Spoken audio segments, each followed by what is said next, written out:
দেখো বন্ধুরা, আমাদের এখানে দুর্গাপুজোর খুঁটির আজকে পুজো হচ্ছে, খুঁটি পুজো। এখন জল দিয়ে স্নান করালো আগে। এখন এই যে সিঁদুরের ফোঁটা দিচ্ছে। উলুলু দেবো?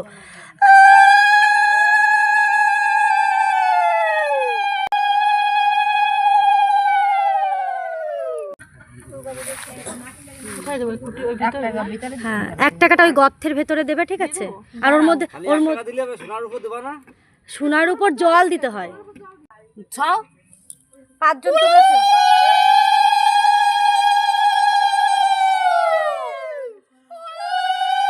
ফল দিচ্ছে এখন।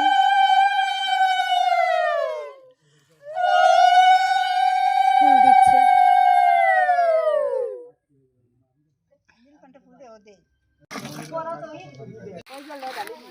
সবাই এখন নমস্কার দিয়ে উদ্বোধন হচ্ছে খুঁটি পুজোর। সব এখন মাটি দিচ্ছে।